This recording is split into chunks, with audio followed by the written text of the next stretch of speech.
feel like that was good. It sounded like a car starting for a minute. But anyways, hello everyone, and thank you for joining us for another episode of Spooky Chicks and Horror Flicks. Today is going to be a little bit of a different episode. So today is Spooky Chick and Horror Flick plus producer. We're back, baby. Allie is very, very sad that she could not be recording with us this evening. We have been busy little ladies. I was trying to say like busy bee, but then I was trying to think of a spooky word that starts with a B, like banshee, maybe? Yeah, I was going to say busy. Yes, banshee. Let's go with banshee. Bitches? What? No. Well, we have been so busy and I had a work conflict come up. And so this was like literally the only time that we could do this specific episode. And she is letting the producer and I just take the reins. Satan, take the wheel. Lichens, take the wheel. That's a little clue. But yeah, thank you everyone for joining us for another episode. In today's film that we are going to be reviewing is very special. And I feel weird like leading into this because this is my birthday pick, y'all. So this episode is actually going to be coming out on my birth, December 19th, baby.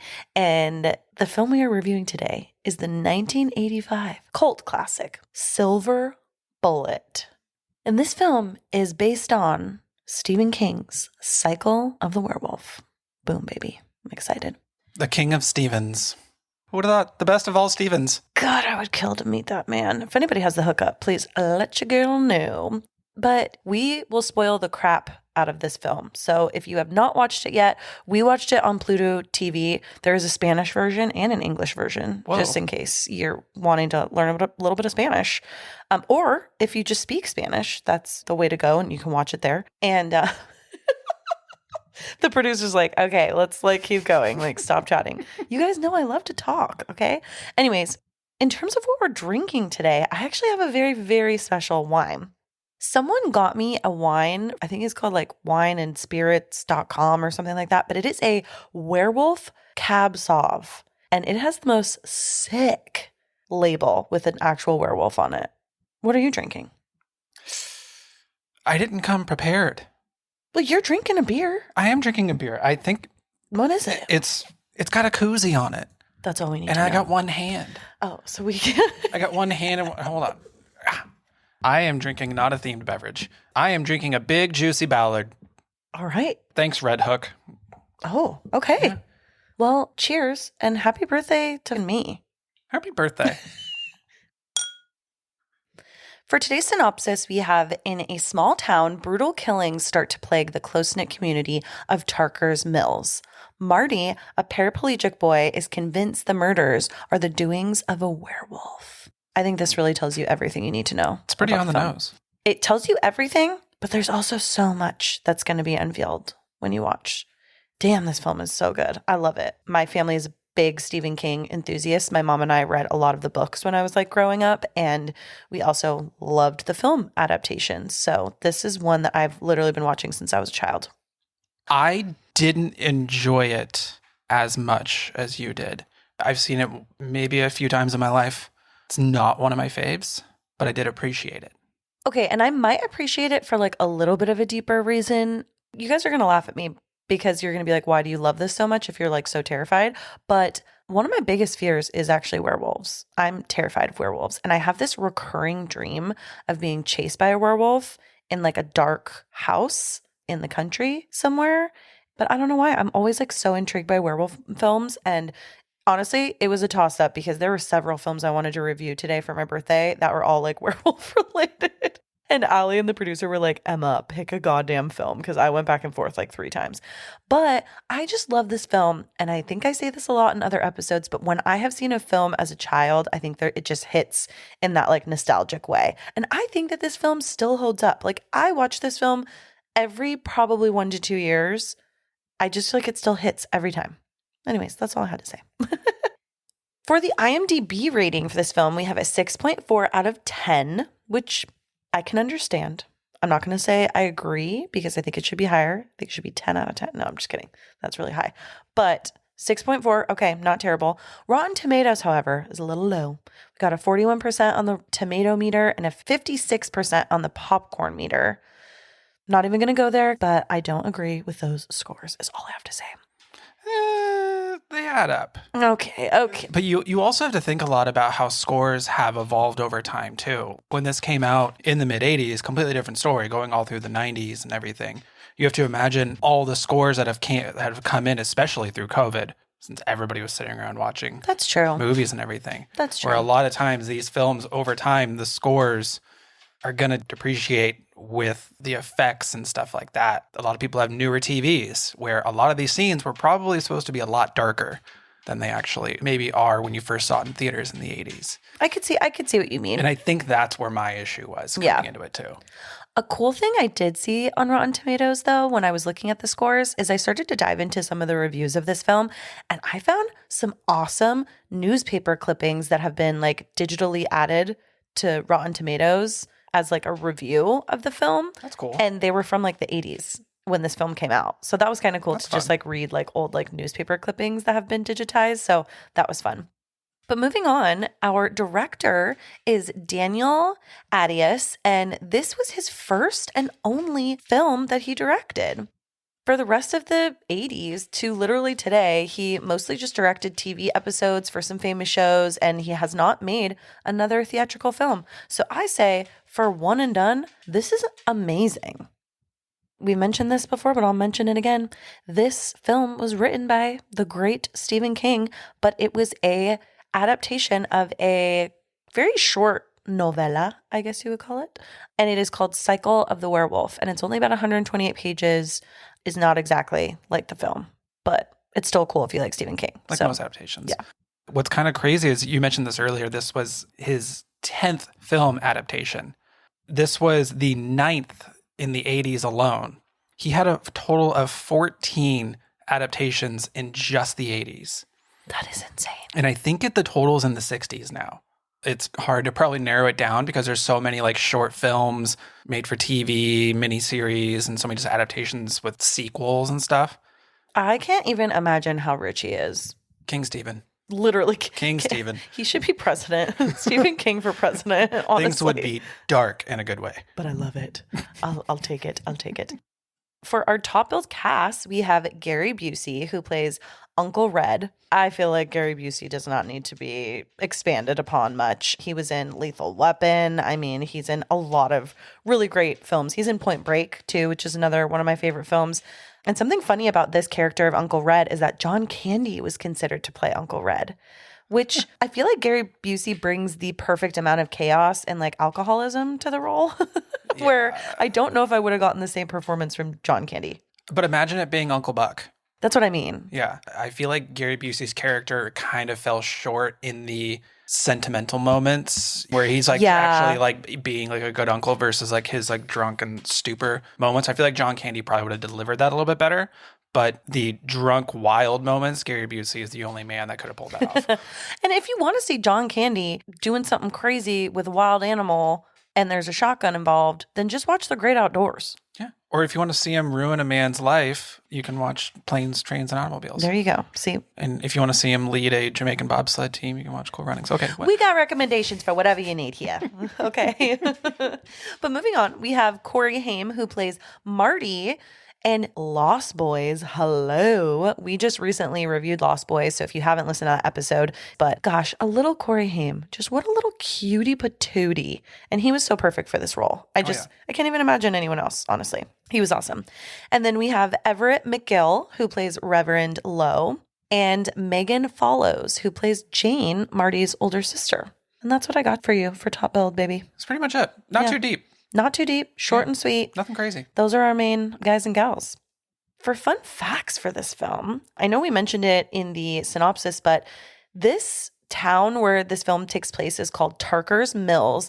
This is fictional, and this town is not only fictional, but it's fictional within the Stephen King universe, and it borders locations, apparently, of some of other pieces of King's works that have also been adapted to film, including Chester's Mill, Derry, Castle Rock. And these are kind of related to like Cujo, Pet Cemetery, Needful Things, Under the Dome, It, All of these things are like kind of like related, which is really cool. Something else I wanted to mention here is in this film, you're actually going to see quite a bit of the werewolf, which maybe too much. Well, it's funny though, because shooting started without a proper werewolf suit, which I thought was hilarious. there was a significant amount of drama in regards to this werewolf. Obviously, like Stephen King being the writer has a certain vision and he wanted it a certain way. It was created that way. And then the directors and producers wanted to change it and they fought it. Yeah, I have some thoughts. It was a back and forth. I read that the complete construction of the werewolf costume took 3 months. So after the finalization of the shape, the design, they used 3-dimensional clay heads, and the entire costume was made of foam and polyurethane and was covered with actual bear hair. And the head of the costume was mechanically operated by 6 people from a distance of 30 feet away. Holy shit. But y'all know I love me some practical effects, and there's nothing CGI in this film, which I love. You kind of notice it, but I think like the first half of the person that was playing the wolf character was a dancer.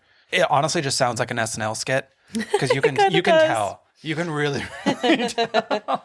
And then they eventually change who plays the wolf character, and it does. You can kind of tell. It looks better, especially at the end of the film. No, it does. Significantly better. Yeah, 100%. Another thing I wanted to mention, just werewolf related, is that this movie was released during an early to mid 1980s cycle of werewolf movies. So we had a lot of films, including Wolfen, which came out in 1981, The Howling, also 81, An American Werewolf in London, also 81, Full Moon High, 81, The Company of Wolves, 84, Howling 2, Your Sister is a Werewolf, Teen Wolf, and The Howling 3. Those are probably just to name a few, but this was the decade of werewolves, and I wish I was born in it. I wish I was there. Or you know what? No, I wish I was a teenager during that time, because I feel like I would have had so much fucking fun going to the theaters and seeing these. Absolutely. I vote for Teen Wolf being the best. Teen Wolf. I love Teen Wolf. So good. Oh my God, I love Teen Wolf so much. Oh my God, we love Michael J. Fox. There's nothing like a wolf in a basketball uniform. There's nothing like it. Doing flips. I'm just crazy. That is pretty much all I have for fun facts for today. Do you want to get right into it? And on that note, this film opens on a full moon night in Tarker's Mills, and this immediately establishes like this eerie atmosphere, and we hear a wolf's howl, which also kind of sets us up for the film. We hear a woman's voice narrating, and we can deduce that it is Jane, Marty's older sister, and she is narrating about kind of the evening and how everything on this one particular night in 1976 changed her town forever. One little thing I had written down in my notes is that I just love that the full moon is the first thing we see. Like, how classic. And some people might be upset that, you know, werewolves like are always following the same tropes, whatever, but it's just like vampires too. It's like any vampire movie. There's going to be a lot of the same themes. I love the full moon. I love moons. I have a moon tattoo. Anyways. You love to moon people, everything. Yeah, crazy. Exactly. So as Jane is narrating, we see a drunk railway worker, and it's in the middle of the night. It's kind of weird, but he's like performing maintenance. He's drunk. He's pulling shots out of his handle of whatever. It is a party in his head, and everybody is invited. He is having a full conversation with 3 different people. He is. I want to be there. Absolutely. I want to be there. It looks like a fun party. Also, I found out his name is Arnie. Yeah, Arnie. Yeah, wow. Arnie. We hear some growls and strange noises, and you kind of see a little bit of what we can presume is the werewolf's point of view as well during the scene. You're watching him get stalked by this werewolf, and you know some shit is going to go down. Then we see an unseen creature that lunges at him and decapitates him in a single violent blow. And all I have to say to that is, woof. Don't lose your head over it, Arnie. This is what really kicks off all of these occurrences that are about to happen to Tarker's Mills. Then we see Jane, and she is still narrating, and she is introducing the town through her kind of reflective voiceover, and she's explaining some events and memories from her childhood. And she says this was a town where people really cared about each other as much as they cared about themselves. And at this point, she was 15 and Marty was 11. So you know we're about to go down this kind of like story path where Jane is reflecting on something big that happened in her childhood. We see that the town is having some kind of fun festival during the springtime. And then we're introduced to Marty, Jane's little brother, played by Corey Haim, playing with his friend Brady. And we see that Marty is in a wheelchair. We don't know why. We don't ever really get the backstory on if he had like an accident or if he was born paralyzed, but he does have a wheelchair throughout the entire film. They are playing around, and Brady, his friend, has found a snake and decides to play a prank on Jane as Jane tries to look for Marty because her parents have asked her to go and grab him. One other thing that's really cool about Marty is that he has a motorized wheelchair, which is sick. And for this time, was that even a thing?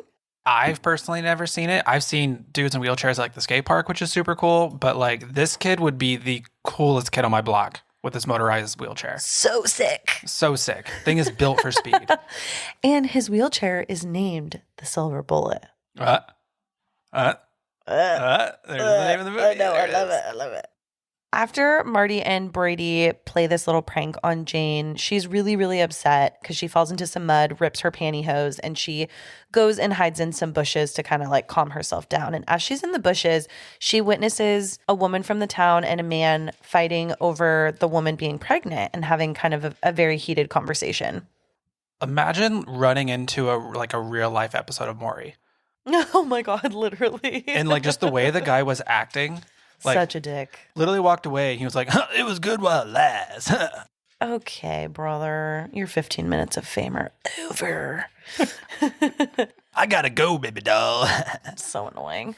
But later in the car, we're kind of starting to discover the family dynamics during this time. So we see that Jane is resenting Marty a little bit for the attention that he receives because his mom basically believes that Marty can do no wrong. And even though Jane had this little slip where she fell into the mud and it was all because of Marty and Brady playing a trick on her, her mom is still kind of taking Marty's side and is like, oh, well, like he's just a boy and he didn't mean it and blah, blah, blah. She's just kind of like letting any bad behavior that Marty has kind of just go. I mean, the mom kind of hardly existed in this whole film. Yeah, she's just kind of there to be a biatch. Yeah, she wasn't really there to really show any guidance. There's a lot of different like aspects where I feel like Marty's almost babied because of he's definitely just because babied. Of fact he's in a wheelchair. Yeah. Well, and even her dad, when they're getting out of the car, once they arrive home, her dad's like, Jane, don't forget to help your brother. And it's just, you can tell it's just this everyday chore that she sort of hates doing because she has to help him with these like mundane everyday tasks, you know? But you could tell early on when Marty and Brady pranked Jane, like Marty wasn't totally psyched about it. It was funny at first, and when she fell back in the mud, he actually legitimately felt bad. He was like, ah, shit, that kind of makes me feel bad. You're going to have like the obvious sibling banter, but it kind of showed very early on that like Marty's a good kid. Yeah, like he doesn't mean... Yeah. He doesn't kind of mean an actual mean bone in his body. Exactly, yeah.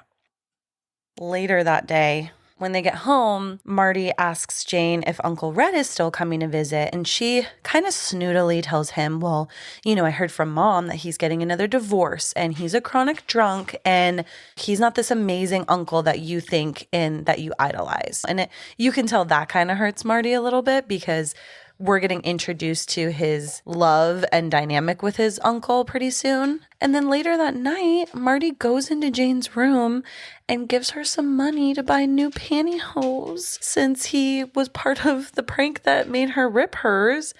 And it's so sweet. They have this moment of like he gives her like $2.50 and he's like, is this enough? And she's like, I can get him for $1.50. Here, take your money back. And she gives him a little bit back and I just want to cry. See, what a good kid. Honestly, movie over.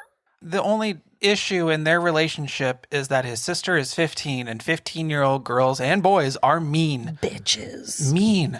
I was so mean at 15. I was so mean. Were you a teenage girl at 15? I was a teenage boy. I was worse. So much worse. I was so mean. Debatable. So then later that night in another house, we see the young woman from earlier, Stella, who Jane witnessed have that heated discussion with her mans about her being pregnant. We see her and she's in her bedroom and she's crying in front of her mirror and she's taking some pills and talking about how she's planning to commit suicide basically from this whole pregnancy situation. And she's like, okay, well, fine. I'm going to end it all. Like, if this guy is not going to be my baby daddy and take responsibility, like, I'm done. I mean, she took the pills, so I guess she was ending her life. Just the fact that these pills were blood red. Oh my God, they were. Just they were as so red as could be. Just like to look like these must be something bad. Pills. Like, they could have been white or anything. Like, oh, they're just normal pills. But the fact that they made them red is telling us these are bad pills. They're bad. Bad. Just as she's trying to end it all, a werewolf bursts into her bedroom through a window and brutally attacks her through a lot of quick cuts. This scene specifically really emphasizes her terror and just how ferocious this werewolf creature is. And downstairs, her mother freaks out from hearing the commotion and tries to go grab a gun to save her, but is too late. And she opens the door and we see Stella's gruesome death as she's laying on her bed. Ugh, scary. But what were your thoughts on this like scene as a whole and like this kill? I liked the kill a little bit. I liked him coming through the window and killing her, but I didn't really understand why until later on in the film. Yeah. We're going to find out a little bit more about why. I mean, this film as a whole, all the practical effects. Oh, so yeah. Good. So good. Like the whole, like the skin ripping thing with the claws. Like, I thought that was super cool. The only thing that really disappointed me in the scene was that it wasn't dark enough. It wasn't. You're right. It definitely was a bit on the lighter side. Yeah, it was a little bit too bright. I wish it was darker because it would have left my imagination to run a little more wild. I do appreciate how good the practical effects were with being how lit the entire scene was. This was that first instance that I could see that dancer in that werewolf suit. You could tell. It was His just slim body. Just the fact that he came into the room flying in. Doing a plie. Doing a plie. Actually, yeah, plie is perfect. Kickball change. Kickball change.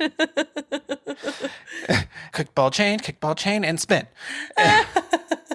But just the way it came through the window, obviously it climbed up not the banister. The trellis. The trellis, that's what it's called. But then the fact that he flew through the window, crouching tiger, hidden dragon, into a plie, kickball change, spin, and claw. This could be a really wonderful musical. It could be. Am I about to write a musical? A werewolf musical? You might as well. Okay, really, really, really quick fun fact. Really quick. You know exactly what I'm going to say, don't you? Just recently, the producer and I found out that we both were cast as the big bad wolf in second grade in the Three Little Pigs musical number. Ready? In totally different schools. Ready? 3, 2, 1. I want a big, fat pig to eat. I want a big, fat pig to eat. I want a big, fat pig to eat. Yummy, yummy, yummy, yummy. Mm-mm.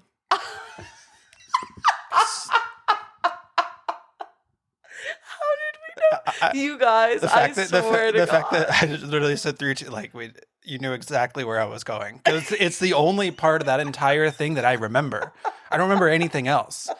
I remember that line, and that was it. And can we also talk about me being the big bad wolf, woman empowerment? I auditioned with a lot of boys, but they picked me. I felt so special. Shout out second grade. Yeah, it was literally one bad wolf and 25 pigs. Yeah. What? Fuck you guys. Yeah, pigs. Fuck you guys. Fuck the pigs. Just another reason why I guess I really like werewolves. Anyways, I think I'm finding out a lot about myself. You really are. We're really unpacking a lot today. You better keep that fucking song in this podcast, I swear to God. He's going to try to edit it out. This is my birthday wish, is for you to keep it in. All right. Okay, well, moving on. So the next morning after this brutal attack, the sheriff and his deputies are in their office and they're trying to figure out what to do. Then we see at the town bar, the townspeople are also talking about kind of what happened. How could this have happened? Who this possibly could have been? And the sheriff and one of his deputies ends up coming to the bar, or one of the deputies is there or something, and they're talking to the sheriff about how he isn't doing his job to keep this town safe, which ooh, shots fired, or lack thereof, I guess I should say. And the bartender has to bust out his bat to kind of keep the peace, haha, no pun intended, but pun intended, between one of the deputies and one of the townsmen because things are getting heated in their conversation. And I love this part so much because this is when we are introduced to the baseball bat that has the name The Peacemaker on it. And this baseball bat is going to come into play several times later in this film. And I personally would like to have a craft night sometime soon where I make a replica Peacemaker. Are you in? Yeah, sure. All right. Well, settled. I don't have to shout. We were introduced very, very early on in the first scene how drunk this town is. This town is drunk. They'd be drunk. Speaking of that, may I have a sip of your beer? Oh, yeah, sure. Why not? But this entire altercation with the deputy, this guy's hammered. I think he's still got his gun holstered, badges on. Yeah, he's pretty fucked up. I mean, I could tell just by when he kind of just shoved some of the pool balls on the table. Just he needed something to push. I could see why they need the Peacemaker. Yeah. They'd be wiling out. Because, I mean, the deputies be drunk. We need the peace. We need the peace. We need a baseball bat. Mm-hmm. Yeah. More bats. Yeah. More bats. I advocate for less guns, more bats. Oh, there you go. Okay. Yeah. All right. Yeah. I will see someone just running through a crowd, just cracking ankles. He's not going to get far. Oh, ow. So then later that day, Marty and his friend Tammy, little friend Tammy girl, they are riding home from school. Marty's in his sweet, fucking sick little motorized chair, and Tammy's on her bike. Something I need to mention just about his motorized chair. What an absolute nightmare it had to have been. We don't know what's folly, noise, and what was actually recorded. That's so true. Was this being pulled by a cord, or was this thing actually motorized and it was literally just during the takes? And if it was motorized, it probably was a bitch because you had to make sure it was working properly at all times. At all times. This thing might have just been a go-kart or a lawnmower, but it had to have been annoying for somebody. And every time he was just revving that thing, just going in and out. I know. I would love to hear from the production. How was this? Just you want this kid in a wheelchair to be on what? Oh, okay, cool. Perfect. Oh, great. Great. Sounds perfect. Great. There goes Christmas. Yeah. So Marty is accompanying Tammy home, and they pass by Stella's house where the murder had just taken place the night previously, and Stella was attacked. And they're a little bit shook as they're passing by the house. And then as Marty is dropping Tammy off before he leaves, she's telling him thank you because she was really scared to ride by Stella's house. She's like, I used to see her all the time. That's just so sad. And then before Marty leaves, she also tells him that something scary has been happening on her property, and she's been hearing noises in their property's greenhouse. And they pan over to it, and it's spooky. It is spooky. And if I was a little kid, I would be spooked as well. And then one thing before Marty gets home, which I love, is that I love that they make it a point to have him stop at the gas station and get gas. And then him and the gas attendant have this cute back and forth where he's like, all right, Marty, you want me to check your oil for you? He's like, let me tune up your blah, blah, blah and make sure your windshield wipers work and blah. I'm like, oh, I love this little banter. Was he hitting on him? No. Oh my God. I'm sorry. It got I don't know if it was his face. I don't know if it was. I was just imagining him saying that to a woman, and I was like, wait, this is a little boy. I don't know, man. Get your fucking mind out of the gutter. Okay. I didn't get that. Okay. I'm choosing to be innocent. Then Uncle Red arrives, and he's just instantly bringing that chaotic energy. And he's telling Marty all these drunk stories, and they're just having a freaking blast. But the thing I find so funny during this part is that Uncle Red is just fully taking pulls from the wild turkey bottle. Just so openly and without apology, and doesn't even care that it's in front of his little nephew. And I'm like, damn, if I was Marty's mom, I mean, she does yell at him later, but I'm like, I would not let him drink like that in front of my child. No, Uncle Red was going really hard in the paint. He's going hard. Way too hard in the paint. But they were playing this really fun card game that seemed baseball related. Had no idea what was going on because there was a lot of shouting, but I was kind of into it and I want to figure it out. You want to know more? I would love to know more. Yeah, maybe we can look that up. Maybe a little less wild turkey? Yeah. Okay. Yeah. I don't think I've ever had wild turkey. Have you? Yes. Ooh, all right. Yeah. We'll leave it at that. Unfortunate days. Okay. Unfortunate times. But we grow. We grow. So Marty heads off to bed, and Nancy, Marty's mom, and Uncle Red have a little bit of a chat about his drinking around Marty. They're arguing, and Red is like, you can't protect him from everything. He's like, you just kind of put this boy through the motions. Like, you get him in his chair and out of his chair and ready for bed and then wake him up. And you're not letting him like live life, really. And I can see like his point of view, but then I can also see and understand from like a mother's point of view. You also don't want your child to be around really bad influences either. And even though him and Uncle Red have this amazing relationship and he obviously loves his nephew a lot, it's like, dude, you don't need to be going so hard in front of him. So I kind of get like the mom's point of view too. Then later on, back at little sweet Tammy's house, Tammy's drunk dad, so yet another drunk character. This town is full of drunks. Oh my God, yeah, everybody's drunk. Well, so Tammy's drunk dad... He's in the house and he's doing his thing, drinking. He gets lured outside to the greenhouse after hearing some commotion. And while he's in there, he's kind of weaving in between all of the plants. There's no light back there, so it's fully just lit by the moon.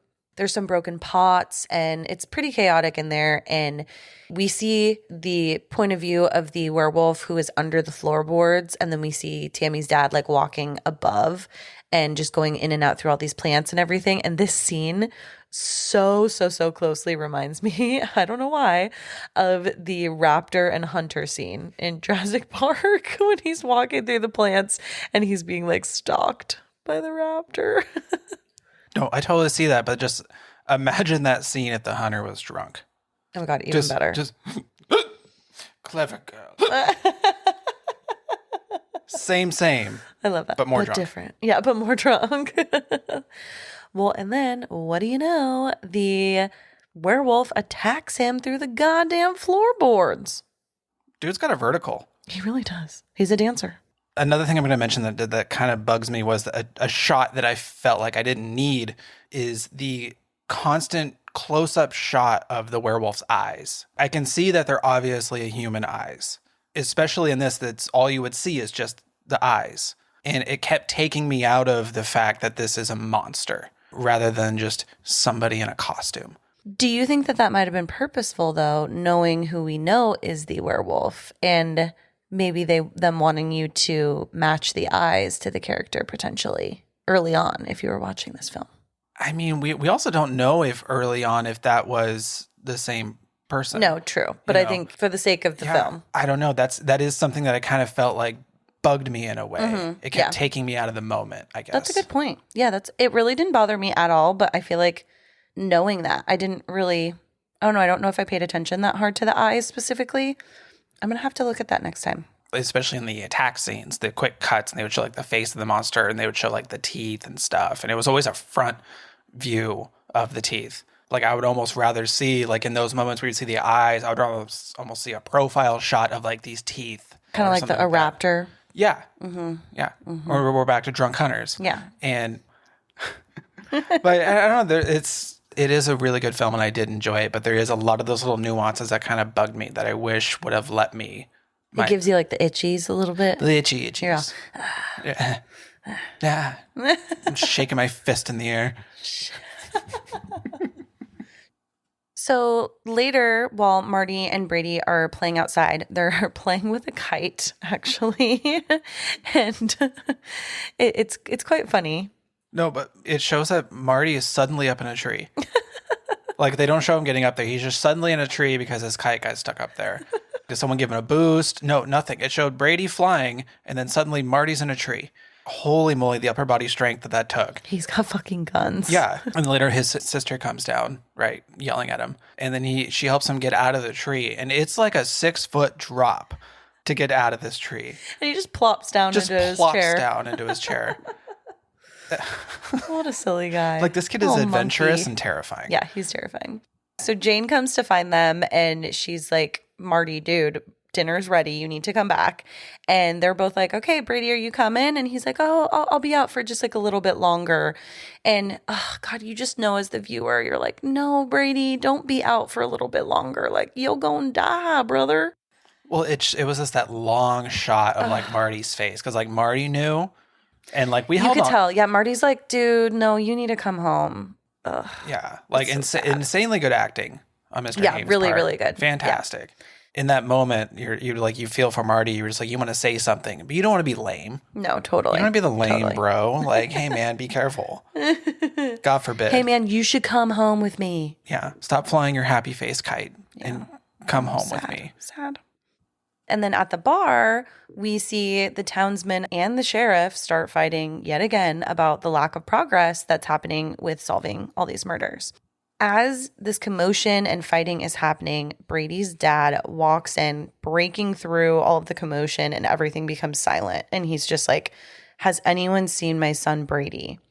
And then it cuts immediately to a sheriff walking in the night with a bloody kite. He looks like a ghost, like he has seen some shit that he should not have seen. And he is reciting a prayer. And you just know as the viewer, you're like, fuck, that's little Brady. And then Brady's dad shows up to the scene, and it's so heartbreaking. He loses it. He sees what's left of Brady's body underneath the sheet. And oh God, it's just like the saddest scene ever. And then immediately the next scene is a few days later, I'm presuming, where they're having Brady's service. And it's being held at the church, and the whole team is mourning for his death. And we see Reverend Lowe, and he's making a very powerful message about everything. And he makes a couple of weird references in his sermon. And one of the things I clocked was he said something about the timing of the beast, which I thought was kind of interesting. Everyone is at this funeral service. Like, this is one of those things, it's like the whole town knows Brady and his family. Everybody's there. Even Uncle Red is there. Uncle Red asks if he can take Marty home. So it's just them two, and the rest of the family can meet them back there. And Marty and Red are talking a little bit, and Red is just like, God, I hope they find the guy who did this. And Marty is like, what if it wasn't a guy? And Red is very confused. He's like, what do you mean, Marty? And he's like, well, what if it was like a monster or even a werewolf? Which I think is kind of crazy that he just immediately jumps to werewolf. Talking sense. It's always the kids and the teens that are first to be convinced that someone is a werewolf, a vampire, some kind of... They fucking know, dude. They know because they read comics or they watch movies, or a lot of things. Adults always come with things with logic, like, okay, yeah, no, the earth is not round. Get out of here. And get out of here. That's why a lot of times kids are first to be convinced, nope, werewolf. Yep. Try and tell me it's not. Yeah, parents and adults are always trying to like convince otherwise, but I guess he's got some good points, because he also brings up, he's like, well, Tammy, my friend, she was freaking hearing things in her greenhouse. She was hearing growling noises, and like then some shit happened to her dad. Hello. And he got yeeted like a kebab. He got freaking, do kebabs get yeeted? A stick goes through him. That's getting yeeted. If a stick is going straight through you, yep, yeeted. You're freaking yeeted. Yep. Well, the more you know. The more you know. Shooting star. Red tells him, he's like, dude, Marty, you got to get this idea out of your head. He's like, psychotics are more active when the moon is full, and it's just some crazy shit happening right now. Like, don't worry about it. But he's, of course, being the adult and just like not listening to the poor kid. Then after the funeral for Brady, we're back at the bar. We're always back at the bar. We're always back at the bar. Because why? Because the town is full of drunks. Yes. The town as a whole. Drunk. Constantly in a drunk state. Silver bullets, just left and right. The townspeople are like, dude, we got to organize a group to go after whoever it is that is terrorizing our town and doing these murders. And the sheriffs try to shut it down, but Brady's dad coming in again, cutting through all the chaos, he intervenes. One of the sheriffs says, you don't need to engage in private justice. Like, that's what my job is. Like, let me and my team do what we need to do. This isn't something that you guys need to take on. And then Brady's dad's like, well, did you just have to bury your son today? Like, did you have to see the shit that I saw? He's like, basically, fuck your private justice. Like, I'm going to go find my own. A fun Easter egg, though, is that he said I went and buried my son up in Harmony Hill. Oh, yes. Yes, which is a little Easter egg to Salem's Lot, because that's all. Harmony Hill is also the cemetery there. Thank you for bringing that up, because I did want to mention that, and I'm so glad that we got to that part. That's a fun one. I love Salem's Lot. I know, me too. As all of the townspeople are going out in droves, they've got their little vigilante mob all together. While drunk.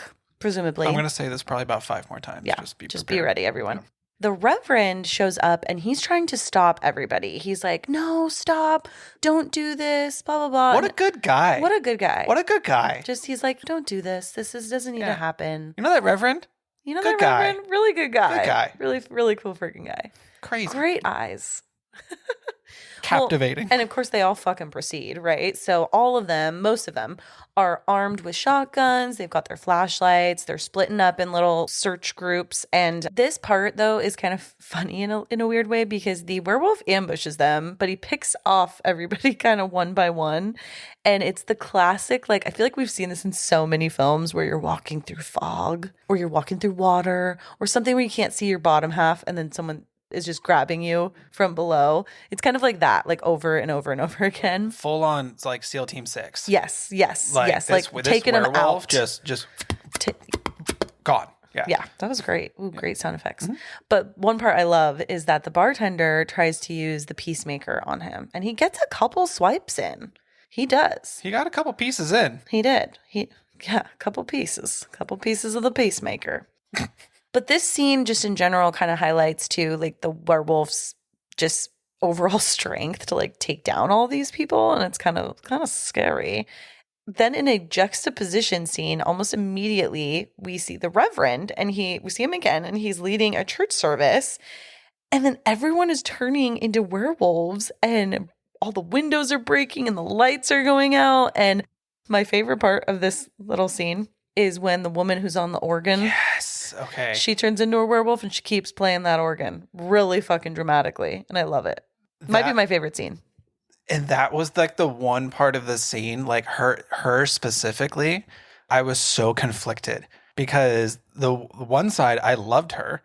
She did a little like number while she was playing too. Yeah, she was so funny. She like lifted her arm. But then there was another part of me that was like, that made it seem like Thriller all of a sudden. Oh, totally. 100%. That's kind of what I loved about it. Like, though. I thought a dance number was going to break out. Yeah. She was the absolute star of that entire sequence.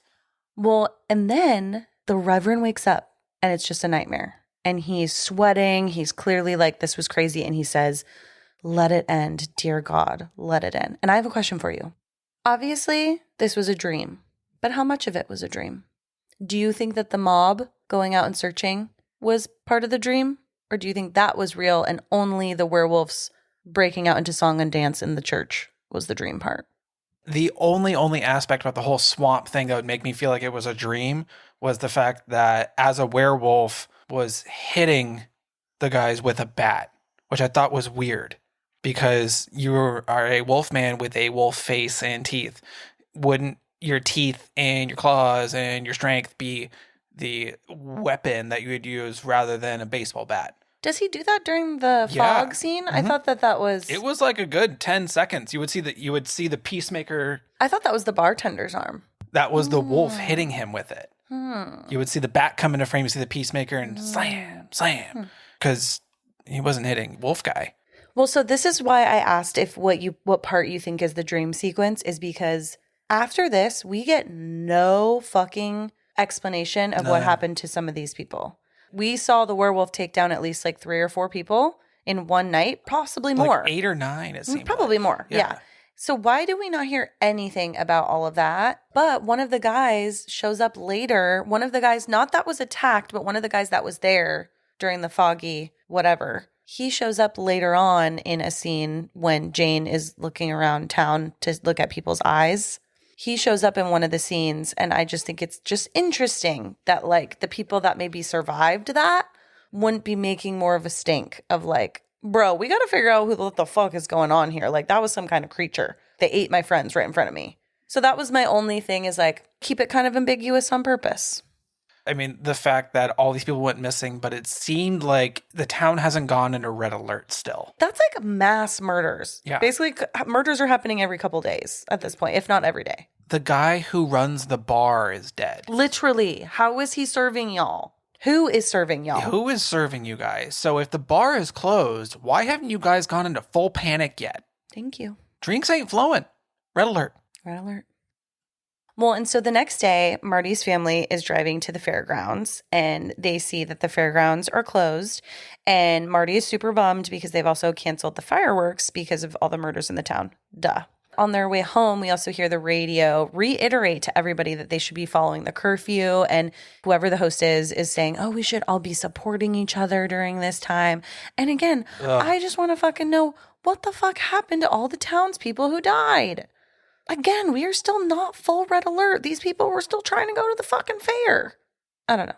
Just saying. So then back at home, Marty's family is celebrating, I believe it's 4th of July.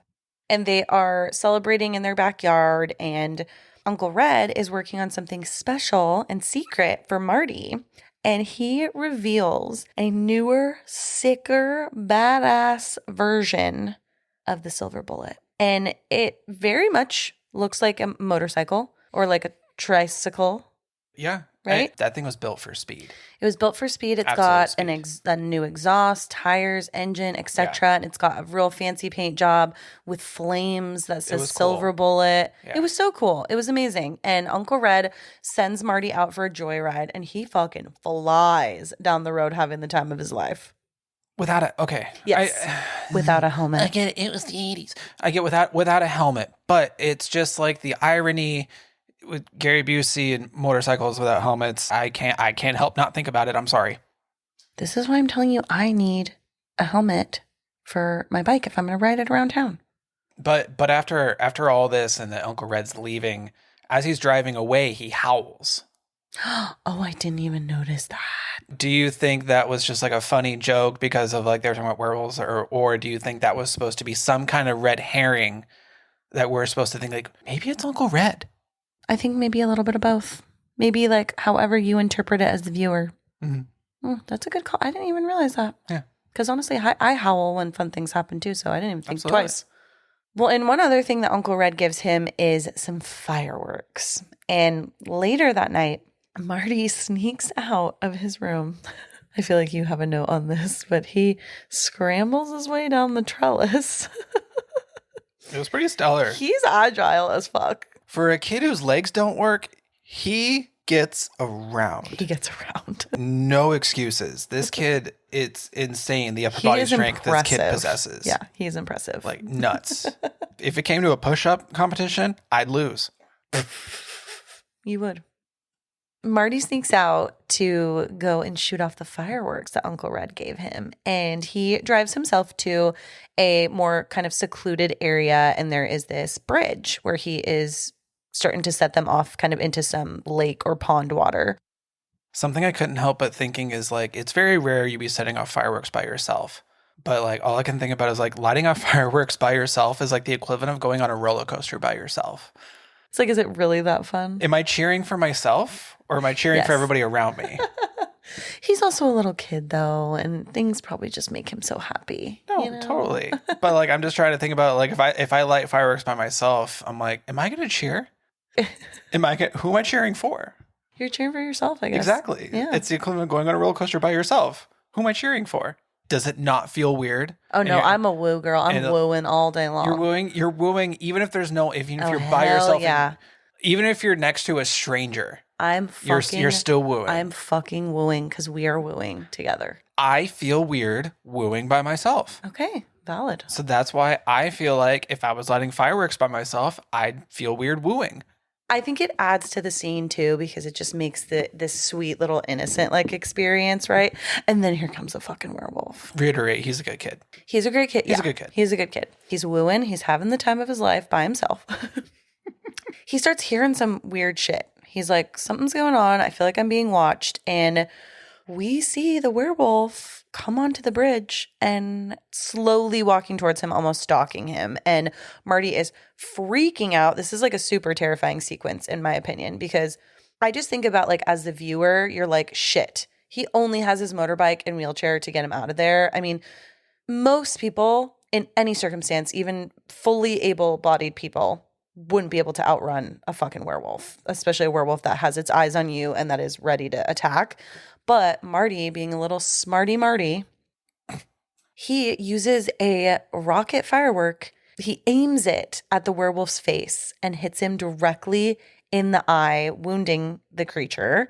And then the werewolf flees into the woods, leaving Marty super shaken, but he's alive, and he zips the fuck out of there. And I think that the kids in this film, like his sister later too, I'm going to mention it, they do such a great job displaying fear. Their acting, I just can feel it. I don't know. Like I picture myself being a kid if I were in that position and you're like scared as fuck, but you're like fight or flight takes over and you're like, I just need to get out of here.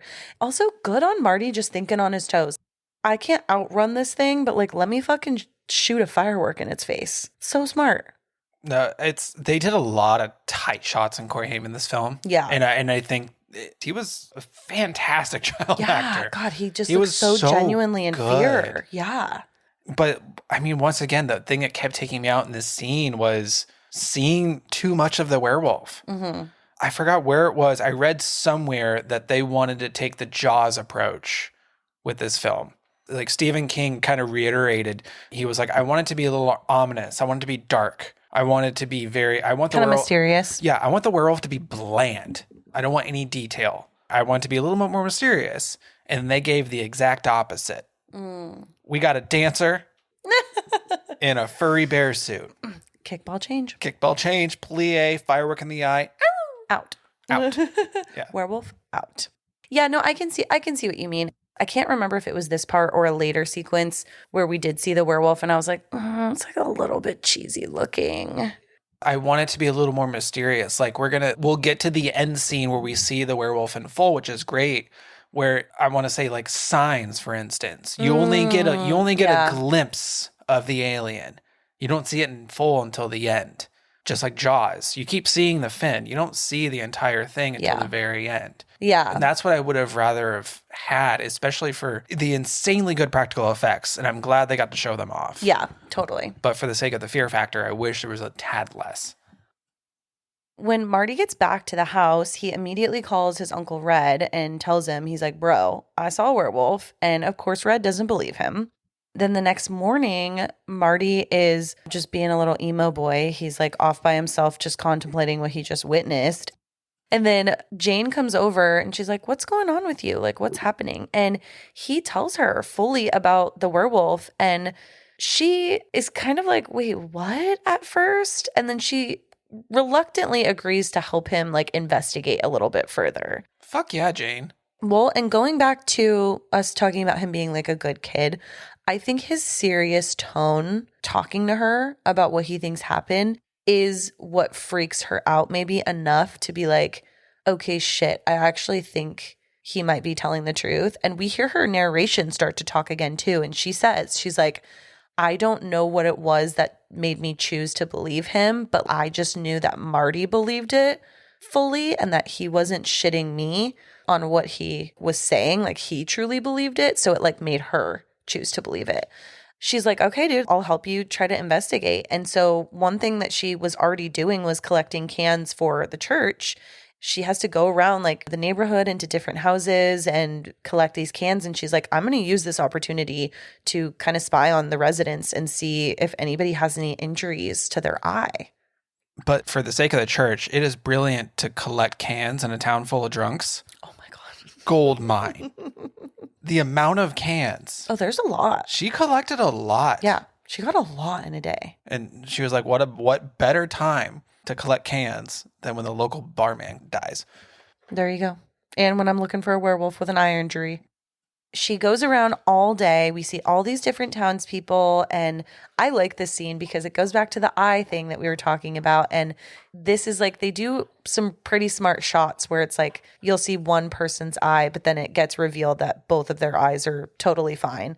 This one part when she goes in the barber shop, there's a man who's getting a hot towel treatment and he has the towel completely on over his face. And she's like, there's a moment of apprehension where she's like, shit, what if that's like the guy? And reveals that it's not him. It was actually the guy with the sweet goatee. He had one of those super sweet goatees where the beard wraps around. Doesn't go across the chin. Nope, the chin is naked. It goes around the chin, goes through over the mustache, and back down around the chin. Beautiful. Yeah. Beautiful. You should do that. Honestly, I shouldn't. Here's the thing. I've done it. I've done it all. You've done it. I've done it all. All right. When you have, maybe a facial hair, you know what I mean? Experiment. Yeah. Well, and right as Jane is dropping her cans back off at the church, she's kind of talking out loud to herself. She's like, oh, like, why did I believe my brother? Like, this is so dumb. Because she's talked to basically everyone in the town. And she's like, there is no one with a fucking eye injury. The Reverend he's tending to his garden. And he's like, oh, Jane, hi. Like, go bring your cans to the back garage. And that's when we, as the viewer, see the Reverend's face. And we see that he has an eye injury. And so now we know that he is the werewolf. And it's just crazy. But the way they revealed it was really, really sick. I love the shot. It was a panning shot of the cart full of bottles and stuff wheeling through. And then it reveals the Reverend's face going across the screen. And he has an eye patch, like where she can't see it. Yep, she doesn't see it yet. She doesn't see it. But it was just a very easy, it wasn't like the cheesy, he stands up and turns around and there it is. It was He's got tape over his eye. It was a cool shot. It was a really, really dope pan, easy shot of just his face. And you're just like, oh, there he is. Sick. It's that son of a bitch. Father. She doesn't see his face. And so she goes into the garage to empty her cans. And as she's there, she falls on accident and she knocks down a couple of cans from their placement. And this reveals the Peacemaker bat. And this bat is broken. And that alone freaks her out. She's like, oh, fuck. Okay, I've found like some kind of weird clue. Why would she know what the Peacemaker bat is? I think it probably would just be weird in general to find a broken bat. Yeah. In a place that is supposed to be like for can collection. Yeah. It was almost giving me that she knew exactly what it was. Yeah. I mean, but maybe she does. Like maybe she knows the bartender because everybody knows everyone in that town. True. And everyone knows that the bartender has the Peacemaker, the Peacemaker bat. It's like, it's probably a fucking town legend at this point. Guy. If I was that guy, I would make it a town legend. I'd be like, you want to come to the bar? I'll fucking show you my Peacemaker. I think I could be the town bartender. Wow. You might as well be. I might as well. She turns around as the Reverend comes in to check on her, and the pure fear in her eyes is just fantastic acting. And again, just her, Corey Haim, God, they just do so good with fear in this film. It is so great. And she immediately is like, oh, fuck. The Reverend is the werewolf. And she's trying to get away from him safely. And he's like, are you okay, Jane? You seem like you don't feel well. And she's like, oh, yeah, I'm not feeling very good. I need to go home. And he's like, would you like to come sit in the parlor? He's like, I've got soda. I can drive you home. He's doing all these things, right? To try to talk to her. I think he has an inkling that she knows what's up. And he's like, I need to find out more about what she knows. And she's like, no, I'll go. And as she's leaving, he's like, make sure you tell your brother hello for me, which like so spooky. Kind of ballsy. I know. He knows that she knows that he knows that they all know that his brother knows that the firework thing. And it's like, totally. Not like try and hide it or anything. Just like, you know what happened. You know what happened. Marty knows. Marty knows. You know. So Jane immediately tells Marty when she gets back about the whole situation. And then they discuss what they're going to do. And they're like, dude, no grown-ups are going to believe us. So like, what do we do? And I love this part because Marty makes the Reverend like a ransom type note, where you use like different pieces of like magazine letters to make a note so that it can't be traced by handwriting. And they mail him a note that basically is like, I know who you are. You should kill yourself. That's essentially what it says. Marty told a priest to kill himself. He did. We know what you are, or no, we know who you are. We know what you are. You should kill yourself. Gnarly. That's fucking awesome. Well, and they end up telling their Uncle Red, like, hey, this is like what we have been up to. And he kind of freaks out on them. He's obviously not believing it either.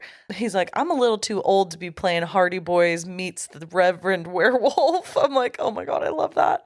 But you can tell he doesn't completely dismiss them.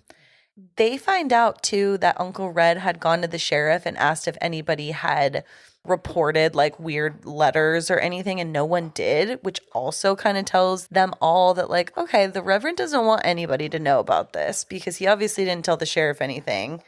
So, I don't know. The whole thing's just, like, kind of interesting.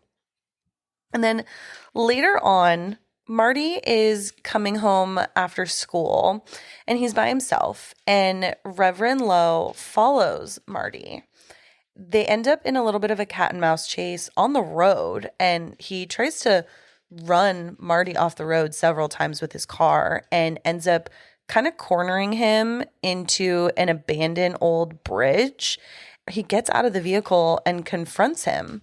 Kind of like, I know it's you, Marty. I know that you're the one like fucking with me. He's like, I know you sent me those like ransom notes. Like, I know what's up. I know you told a priest to kill him. Yeah. And then he says this just weird stuff like, I had to kill Stella because she was going to kill herself and she would have gone to hell and blah, blah, blah. And he's like kind of making excuses. Not even making excuses. It's almost as if that like this is a curse, and he's treating it as if it's like a good thing. That like he's fucking chosen. Dexter. He's treating it like, oh, I'm picking and choosing the people to do this to. It's he thinks he's doing it for the greater good. Yeah, it's very weird. Which I think is kind of a good twist on your typical werewolf curse. Yeah, that's true. A lot of times it's always like, oh, they black out. They didn't even know. Mm-hmm. They have no idea. They lose control. It's like, this bitch knows. Yeah. He knows what's up. Marty narrowly escapes him when a man on a tractor shows up on the other side of the bridge and Marty starts yelling and screaming for him. And then the Reverend freaks out and leaves, thank God. So Marty is able to get away and go home before anything happens. Not that I even know if the Reverend would have done anything to Marty, like not in his werewolf state, but I guess we'll never know. I just feel like they revealed who the werewolf was too early. I think I would have liked a little bit more mystery a little bit later on in the film. This was only maybe like an hour into the film that we have already found out who the werewolf is. Yeah, I guess that's true. That is true, but devil's advocate, knowing who it is, I think knowing that it is the Reverend and knowing that he has these weird, like, sometimes has these weird reasonings of why he's killing different people, it's like, well, what the fuck is this guy going to do next, you know? And I think that's what they're playing on in this, like, kind of second last part of the film is just like, okay, well, what is his plan? Is he going to get rid of both Jane and Marty? Because he doesn't know that Uncle Red knows or that anybody else knows at this point, right? So I don't know. I think I'm just a little bit more curious of like, what the fuck is this guy's plan? And also, too, I have so many questions about the details of his wolfmanship. How did he become a werewolf? Is he a werewolf every single night? You know, they talk about it a little bit later, but is he stronger at certain phases of the moon? I don't know. I would just like have so many questions if I were Marty or his sister. Is it merely a Catholic thing? Yeah. Who knows? Sometimes I wonder if like a religion-based thing when it comes to werewolves. Yeah. Totally. You know? Totally. Sometimes vampires can be that way. That's it's a little religion-based in a way. That's very true. After hearing about Reverend Lowe's behavior later as Marty is back home, Uncle Red is like, okay, I will investigate this a little bit further. And one of the things that really sells him is that they find Reverend Lowe's paint of his car scraped on Marty's wheelchair or his new and improved Silver Bullet. And I think that's really what gets Uncle Red. Like, he's like, okay, even if he's not a fucking werewolf, there's something weird going on with this Reverend guy, and he's being a weirdo. Red decides to take the kids a little more seriously and is like, okay, I'm going to tell the sheriff. And he has that like scrape on the car to at least kind of show for it. And the sheriff tells Red like, okay, like I'll at least check him out. And the sheriff doesn't believe it, but he does go to the church, which is so weird. He goes to the church / the Reverend's house in the evening and goes to try to check on and talk to him. He manages to get into like the garage where he has his car, and he finds the scraping of the Silver Bullet on the Reverend's car. And then now you're seeing like the gears are turning in the sheriff's head, and he's like, oh, okay, something weird is going on. I don't think he's believing like he's a werewolf, but shit, there's some reason he was harassing Marty, right? And we just don't really know why. And the Reverend scares him and shows up out of nowhere, and he's just standing in the shadows. He's just standing there. He's so scary, but he's not in werewolf form. He's just like regular Reverend. He's in Reverend form. The sheriff takes his gun out, and he's like, Reverend Lowe, I'm going to have to take you down to the station. He attacks the sheriff with the peacemaker. He starts turning also into the werewolf. That goes to show that he has full control over his turning. Because the only full moon that we've ever established in this entire film is in the first 2 seconds. That's very true. So we're saying that this man can just, like the Hulk, just go, I am now a wolf. A werewolf with a bat. Dude, scary. Shoot. It's so funny, too, because then after this, like, nothing comes of it. It's just like, okay, sheriff, gone. That's it. And even the next day, they kind of talk about it, like Red and the kids. They're like, okay, well, we told the sheriff and now he's gone. So we don't have a sheriff. Like, we're fucked. We don't have a barman. Yeah. We have nothing. We're screwed. We don't have an organ player. Just kidding. She's probably still alive. She's got to be with those dance moves. Yeah. Red is like, okay, let's like develop a plan. Marty, this freaking resourceful motherfucker, again, coming in clutch. He takes his necklace and his sister's. They both decide to like give up their jewelry for this cause. He is like, can you take our jewelry to turn it into a silver bullet? And so Red does as he's asked, and he persuades the local gunsmith to melt down the family silver to create a silver bullet. And the funny thing is that Uncle Red's like, yeah, you know, this isn't for any kind of like use or anything. He's like, my nephew just discovered Lone Ranger, which I love. I thought that was really funny. But no, it went into this full montage that it's like, this isn't just your run-of-the-mill gunsmith. That he appreciates the art and like the the history of all this stuff. And it was this full montage of him creating, melting it down and hammering I it. love this part. And like this full thing. It makes it so like emotional because we were like so invested in the process of it. And then he goes to show Uncle Red, like, here it is. And then Uncle Red's like, oh yeah, it's just for a gag. And then just seeing the gunsmith's face just... The sadness. I did all this for a... He's like, but werewolves? No? Okay.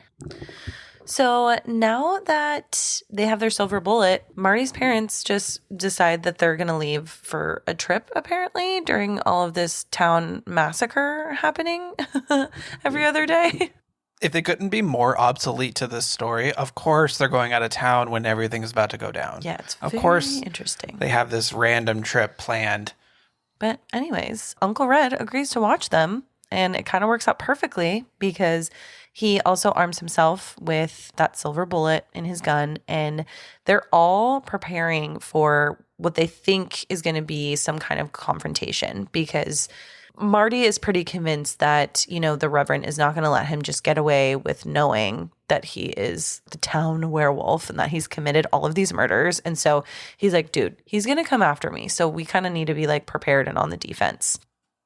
Tension is totally building. I mean, they are in the house by themselves.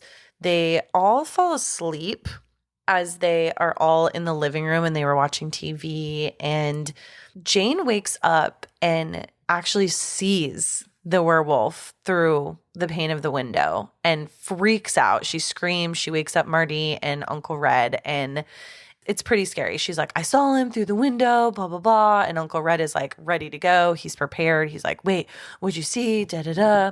He looks out the window. He's like, there's nothing there, Jane. And I think he starts to tell himself, like, this is fucking crazy, you guys. Like, he's like, we've been here all night. Like, there's no werewolf. This is just crazy. And he starts taking the silver bullet out of the gun. Suddenly, the power goes out in their house. Well, we see little wolf paws. We do. Oh, we do. These little wolf paws just pull the power out. I forgot about that. We got a damn wolf that knows how to take the power out. He fucking knows. And he's got a bat. Dude, this guy's fucking dangerous. It's very scary. They're freaking out now, obviously. They're like, oh shit, oh shit. And Red, he took the silver bullet out of the gun. They're like trying to figure out what to do next. The Reverend / werewolf, fully transformed, he breaks in through the door. Like the goddamn Kool-Aid man. Oh my God, yes. Took out a Kool-Aid man-sized hole out of the wall. He literally did. It was terrifying. Then this like battle kind of ensues because Uncle Red was trying to put the bullet back in the gun and the werewolf swats it out of the way. The bullet goes flying and it goes, of course, it falls into a fucking grate. In slow motion, though. In slow mo. Honestly, I do like a lot of this scene and how this scene is shot. I like all of this scene. Yeah, it's great. It's pretty great. Something kind of fun is apparently Gary Busey did all of his own stunts. Oh my God. Apparently this entire scene was all Gary. Like, obviously he's got cables getting thrown across the room. Dude, he gets yeeted. But what's funny is there's one point, I think actually at the end of him getting yeeted, he slams into a mirror and obviously shards go everywhere. And you can see shards in his arm sticking out from this mirror. And he was still going at it. Oh, shit. What a badass. But we also heard this fun fact after Gary Busey's accident. So I don't even know if it's true, to be honest with you. But I hope it is because it was fucking awesome. Yeah. I love this whole scene. I love everything about it. It's pretty great. I know at this point they had changed who was in the werewolf costume.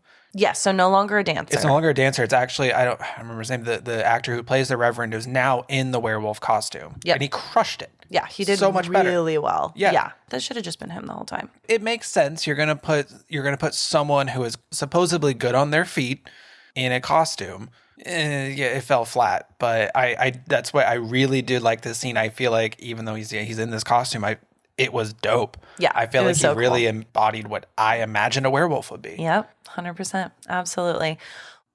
Marty is on the floor and he's trying to get the bullet from the grate. Oh gosh, this moment is so terrifying because Jane is also like having a little battle with the werewolf as well. And it seems that Marty is going to be next and he's pretty helpless. I mean, he doesn't even have his wheelchair. He's like on the floor. And Marty, this little son of a gun, he is able to get the bullet from down in that little grate and he grabs the gun, quickly loads it and shoots the werewolf with the silver bullet. And in a matter of seconds, the werewolf transforms back into Reverend Lowe, naked. But that transformation was super dope, sick. It was sick. Yeah, that was really, really cool. It was funny. And then the thing I love about it is that Reverend Lowe has this moment where his body sort of like comes up again, like he's about to attack, and then it comes back down and it's like, okay, no, I think he's like actually dead this time. And then as they're sitting there, this is one of my favorite parts of the entire film. It's Uncle Red, Jane, and Marty, and they're all embracing each other like, oh, are you okay? Are you okay? And Marty's like, oh, well, my legs. And they're like, what? What's wrong with your legs? And he's like, I can't feel them. Just a little bit of paraplegic humor. This is the prime example of comedic timing. It's so good. It was so good. It's so good. And he's just so cute. When he started saying, oh, my legs, I'm like, oh, you son of a bitch. I know. I'm like, oh, you son of a bitch. Because if I would be the Jane in this situation, right? And I'd be like, what? What happened to your legs? Like, I don't think I can walk. Yeah. And then I'd be like, you motherfucker. So funny.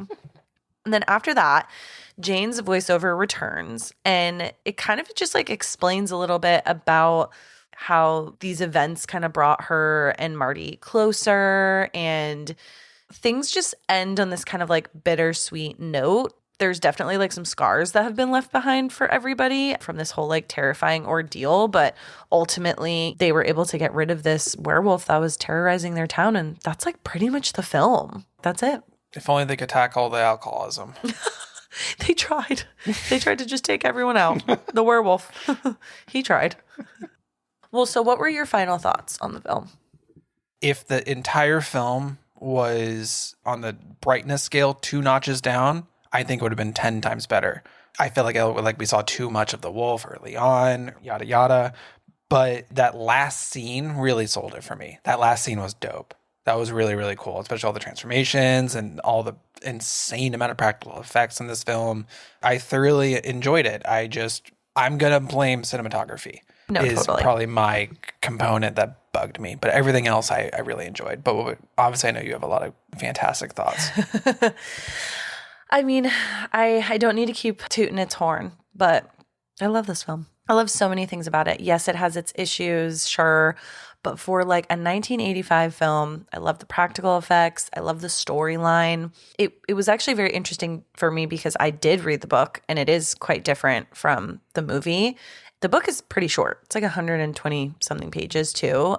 But this was like a rare occurrence that Stephen King also did the screenplay. Yeah, exactly. So that's got to be tough to take your novel that you wrote and you're like, well, shit, how do I fit this? No, like, totally. That's got to be so hard. In this instance too, it's like I love both. Like I really liked the book. I also really liked the film in 2 different ways. I also I think it comes back to like nostalgia for me. This is just one of my favorite films. It's one of my favorite werewolf films. I love a lot of different werewolf films, but this one just really, there's something about it that hits it for me. I just love the storyline, the small little details, like having the wheelchair be named Silver Bullet, and then like having that all tie into like werewolf lore. I love all of the little Easter eggs that kind of relate to Stephen King and some of the different fictional like towns that he has in all of his different stories and adaptations. So those are all things like I love about it. Did you think it was scary? I mean, twofold. If I saw this in a theater in 1985, yes, because I could imagine that my issues would have been solved in regards to things being a little darker. Yeah. On a scale, yes, I think it could be scary. I think just maybe watching it on my computer screen with the brightness at 150. But I'm going to ask you, regardless if you think it's scary, I know one of your biggest fears is like werewolves. What aspect of a werewolf, and maybe in using this film, scares you the most? It's a good question. I mean, for this film, I thought parts of it were scary, but the last part always gets me. You're almost just like kind of waiting to be attacked from like the outside. And I feel like that reoccurring dream I have of being like chased through a house. There's only so many places you can go like when you're being chased. But I think like for a werewolf, the thing that scares me is just something about maybe it being like animalistic. There's no like human aspect to it usually. So No it's weapons. like there's no weapons. There's no way for me to like reason with the thing. Like I think I'm pretty persuasive. Like if it were like a serial killer or something, I'd like to think we could have a conversation. I might still end up dead, but at least I tried, you know, where a werewolf's just like, I don't give two shits. Like I'm slicing you up. So I think that might be what really like gets me. What was your favorite scene? Honestly, I think the last scene. That's mine too. Like reading up on the, like kind of the production and all the issues that they had throughout the entire filming of this entire film, I do feel like that last scene is where everything came together and where everything clicked. Yeah, totally. Knowing all the issues that they had, and that last one, that's why I feel like that was in my mind, the best one. So I feel like that's where everything really came together. Totally. Would you say the same, or what would you say? Yeah, so I have two. That one, and then on a more comedic level, the werewolf on the organ, dude. It is so fleeting. She nailed that number. She nailed it, and it's fantastic. Go watch it if you guys haven't watched it, because watch it just for that scene alone. I love that. And I just really want a Peacemaker bat. So any scene that the Peacemaker was in. I'll get you one for your birthday. I would love a replica. That would be really fun. I'll go buy a used baseball bat, and I'll just... No, that's literally what I want. This like, little Dremel. I would love to do that. Seriously. Just making, you'll be making the piece. There we go. Perfect. But yeah, everyone, that was our film for today. Thank you guys so much for listening to another episode of Spooky Chicks and Horror Flicks. And don't worry, everyone, Allison will be back for our next episode. Thank God. The producer's like, I can't do this. I wasn't really that prepared today, but... You did great. We did okay. I think Allie would be proud. Sure, she hopes. She'll be proud. She'll be proud. Should hope so. Well, man. I guess on that note, can you take us out on an Allie note? Prepare. You didn't? I didn't prepare. Are you lying? Let's see if I can muster something up. I actually really didn't prepare. All right. Let's see. I need snaps. Snaps. Get a rhythm going, baby. Get a rhythm going. Always carry a silver bullet. Ooh. Never pay too much for pantyhose. And stay spooky, fuckers.